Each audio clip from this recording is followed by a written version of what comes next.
show me the data, right? We all want more insights, more information. And Microsoft actually shared its first inaugural low code report, which is pretty cool, a low code report for 2022. And I just wanted to talk about it for a second because it's got a lot of really rich insights, and there's a lot of robust work that went into building out these insights. 2toLead is a remote-first company based out of Canada. What makes a world-class Microsoft 365 intranet and digital workplace? So, the first thing that I think is really exciting is we know for a long time now that organizations really want tools and platforms and solutions that help people feel empowered, that help people meet their objectives, do more, right? And what we've seen now with Microsoft, Power Platform and these low-code solutions is that they reward people. They give them the ability to do things they couldn't do previously. They make those technologies much more accessible, which allows for greater upskilling. Think of it like how hard is it to become a capital D developer, and how much easier could it be to be like a lowercase d developer part-time. I can build a Power App, or I can build a Power Automate, right? But maybe I can't, build, a solution with anything related to Visual Studio, and that's fine. So I think what we were looking at as an ecosystem is there's more and more importance in having these low-code solution skill sets, and they're more accessible, and it's a great way to actually give people digital skills, beyond digital excellence using the tools into, empowering organizational users to improve processes, to improve how the organization works, and much more. So with that in mind, the stats that Microsoft was really looking at is things like 82% of low or no code users essentially agree that the technology helps them improve their skill sets. And I think that's true the more and more these technologies are accessible. So I mentioned earlier some announcements from Ignite, like the fact that you have this Express Design thing where it takes your image of what you're drawing up and puts it into a Power App. Well, that makes this, now you don't have a blank screen of a Power App, right? It makes it a lot more accessible as an easier entry point. The more that we can do those things, the more we can actually show that the software, the technology, in this case Power Platform, is actually making people feel more confident to do that. Now, some other interesting stats around that is that we also see that there's a lot of morale impact, and morale is a big deal because of course, the Great Reshuffling or the Great Resignation challenges that we're having today. And so I wanted to talk a little bit about that and the way that it's used today, right? So a lot of times they did actually extensive research here, and they found that a lot of people are doubtful that maybe my future with the company includes investing in upskilling my technical skill sets or things like that.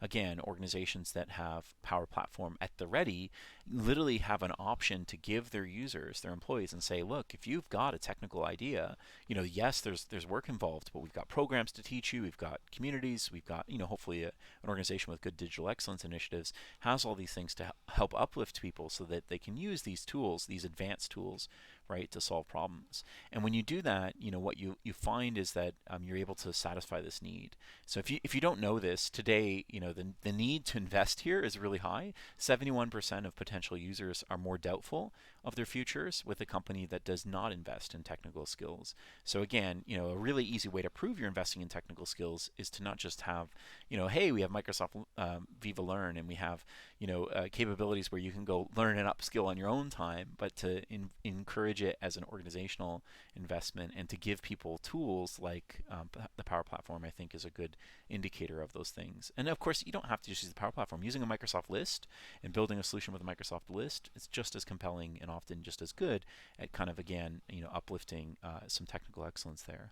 And it is a level of technical excellence, right, to be able to use Microsoft lists well, or to be able to use the various Microsoft Teams experience as well, and organize things that way. Another area that I thought was really interesting about these reports is that business decision makers often fear lack of awareness is an area where there's a barrier for investment. And so most BDMs, right, I think they had a stat of something like 71% or 76%, point to lack of awareness around potential use cases for the Power Platform or other programs as one of the big indicators that essentially there's some gaps that need to be closed here, right? We have awareness gaps because people aren't aware of what Power Platform or all these other tools that we have, and the reason often cited for that is concerns around training and teaching people or cybersecurity concerns. And I think that these aren't really valid concerns anymore. Now, I'm not saying that they're not valid. They might be what's coming up in your organization, but they all have easy answers, right? With DLP and with environment strategy, you can have multiple environments for something like Power Platform where we can isolate things, and that allows people to, be able to have, hey, if you want to use these services, like our, teams, our core services, if you want to use them, they're approved, they're protected, everything is governed well. Go to town. If you want to set it up so that you get a push notification when your manager sends you an email that's marked as important, you can build that Power Automate. Go do it, right? So those kinds of scenarios we shouldn't be blocking, we should enable. And then if someone wants to do something like, I want to take all the files that get uploaded into the sales repository and put them into a box, or a Google Drive or something, maybe that's something that you do block, or you at least have to have like some reasoning for doing that to make sure that people aren't, accidentally or purposely, copying data outside of your systems into things that are less secure.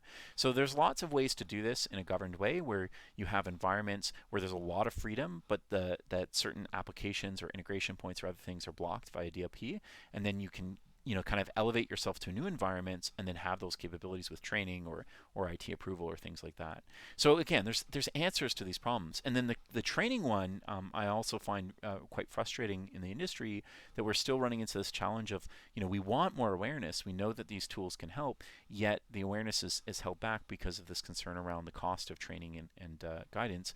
The reality is, we need to trust that people are quite intelligent and they can use these tools. One, the tools are getting better and easier to use, right? So in my example earlier of creating a Power Automate when my email comes in from my manager and marketing is important, well, some of those kinds of wizardy automations are actually built into the tool now, right? So you go to do an approval and it's got an approval wizard and it's kind of like walking you through the process. All you're really doing is signing in. You don't really have to edit it many times. There's a lot of these lowercase p processes where an imperfect process that's implemented with these tools is still way better than the way they're currently doing it today, especially with this shift to digital, right, and hybrid work for a lot of these institutions. So again, I really think if that's the concern, the training and upskilling, then come up with a program that's programmatic, that provides self-service and direction that has like next to no cost to you, right, as an organization to create a digital center of excellence and provide those kinds of resources,